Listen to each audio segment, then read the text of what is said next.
Alrighty, at it again here.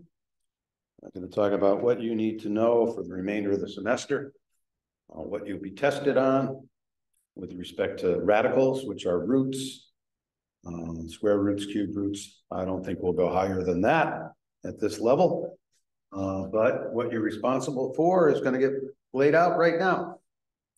All right, so the square root of 3 times the square root of 6 can be written as the square root of 3 times the square root of 3 times the square root of 2. You're already working on that. This should be nothing new for you. Some of you have not sorted this out yet, and so I hope you do as the course continues.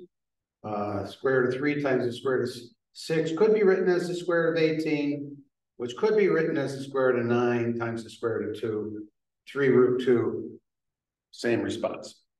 We have been talking quite a bit about squares, and the square root of 3 times the square root of 3 gets us 3.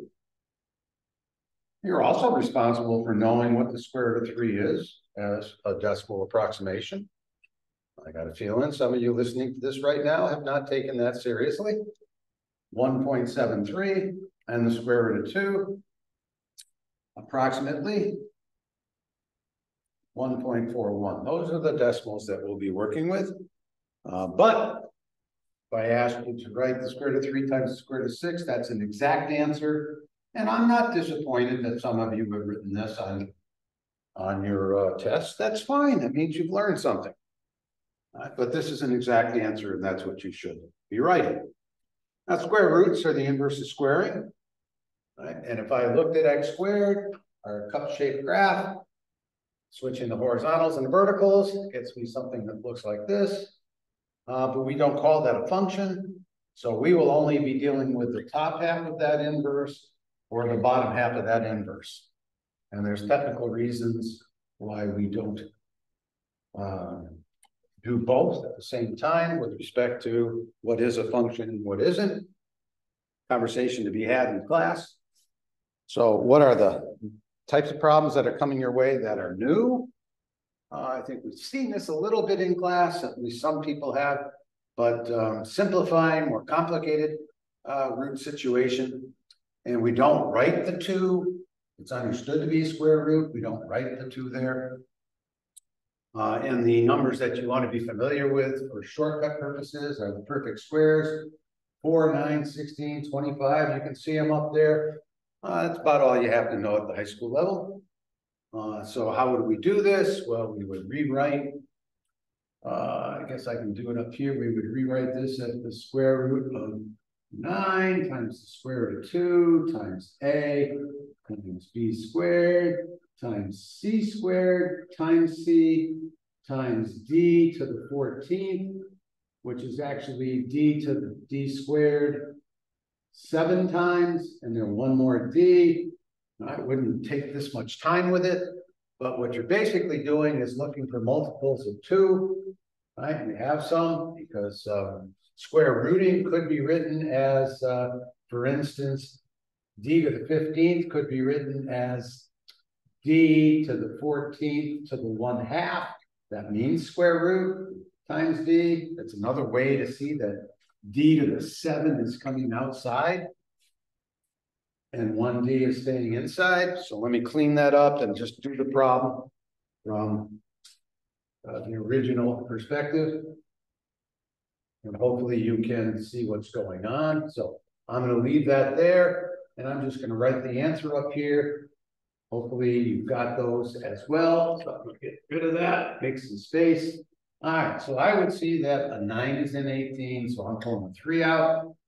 And what stays inside? I've got 1, 2, 3, 4, 5.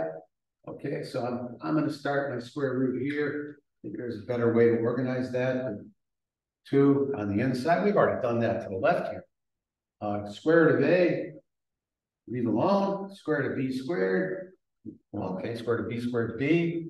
Square root of c cubed is c squared times c. So one of the c's comes out, one stays in. So really, you just divide it by 2. There's 7 with a remainder of 1. I mean, the variables get to be much easier than the integers. At least that's what I see in class. So that's going to be something on every worksheet and every test the rest of the semester. I expect that you can do a problem like that after a week of practice. in hopefully under 20 seconds. All right, so now we got cube roots. Follows the same sort of process. So let's look at cube roots. Well, the cube roots that you really need to be familiar with, the cube root of 8 is 2, the cube root of 27 is 3, the cube root of 64 is 4, the cube root of 125 is 5. Those are the only numbers we're going to be working with at this level. So hopefully you get familiar with those. So the same situation occurs. I know 27 goes into 54 twice. So therefore the cube root of 27 is 3. Remembering to write the 3 will cause some initial difficulty. You have to let the reader know that it's a cube root and not a square root. So if you forget to write that and the rest of what you do is correct, anticipate a ½ point credit on a test. Full credit, make sure that's there. A squared, well, wait a minute, I haven't finished this one yet.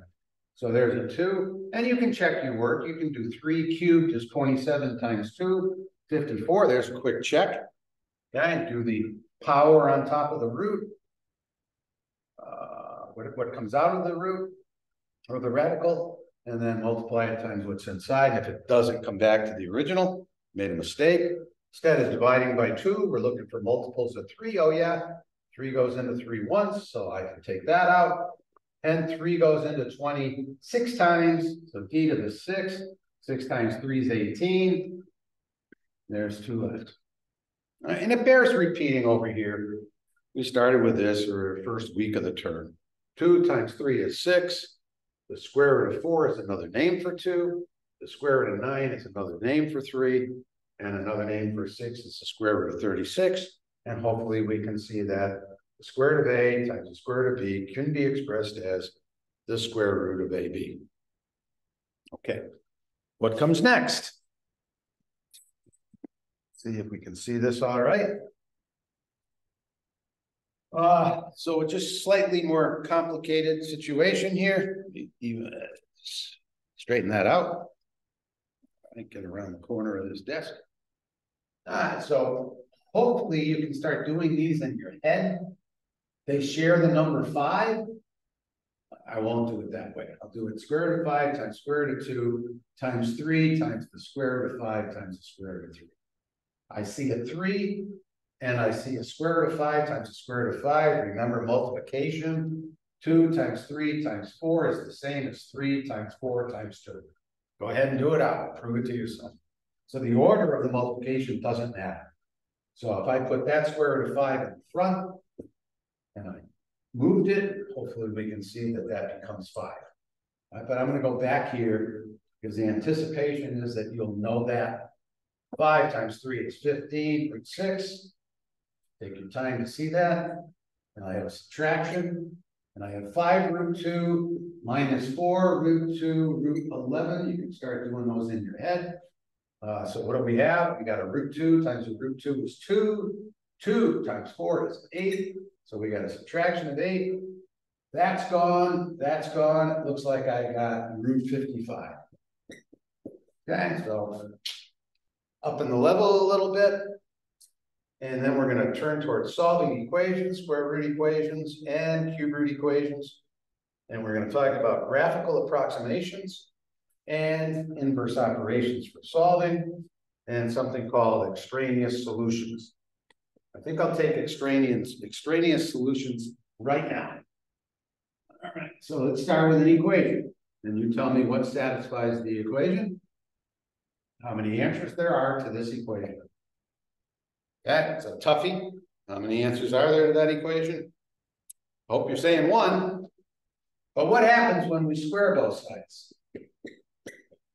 And then we solve. Some are still forgetting this. The plus minus. Okay, even roots have plus minus. Odd roots do not. And we might as well talk about that immediately. Let's take a cube root of -8. That's not imaginary. That's a -2, because -2 times -2 times -2 is -8. So the cube root of -8 is -2. So no plus minus on odd roots. Okay. Sure, I'll have to say that more than that. More times than that. Well, how many of these solutions work in the original equation? I don't think -3 does. So you got to be careful when you're solving equations, square root equations, because the inverse of square rooting is squaring. You might bring in an extra answer. Of course, we want to say it with a little bit of arrogance here because we're mathematicians. You might get an extraneous solution. Very good. Now I feel much smarter now. All right, extraneous solution. So an equation like this could have extraneous solutions, might not. We'll see. All right, so let's look at graphing square roots. Not something that we haven't looked at already, but some folks may not have been paying attention when we did it. So we'll look at it some more. Some folks still have trouble writing those equations as quickly as the equation of a line, which is too bad. Because you can write this equation as quickly as you write the equation of a line. And many of you already know that. All right, so the square root of x. Well, square roots are lengths of sides of squares. And I do believe they have a beginning. And I'm suggesting it's the origin in this particular case, because I can make smaller. This could be 16 units. I could make it 9. I'm just doing the friendly numbers. I can make it 4. I can make it 1. You know, I can actually make it no area. So the square root of 0 is 0. Why? Because 0 times 0 is 0, so it has a square root. Now, we do not work with the negatives. That would be the bottom half of that inverse relationship that we talked about before. So these are called principal square roots, and we will be looking at this number, which serves its purpose like any other number. It tells us amount and gets the job done. But it has perhaps the misnomer of called an imaginary number. But we'll go into detail with that later. We already talked about cube roots can equal negative amounts. Any odd number of negatives will get us a negative. So we talked about that. But if we do have a square root of a negative, we're going to rewrite it that way. Just going to take the minus sign out, put a little I after it, and we'll have a little video on that soon, I'm sure. All right, so square roots have a domain and a range that's different than some of the other functions.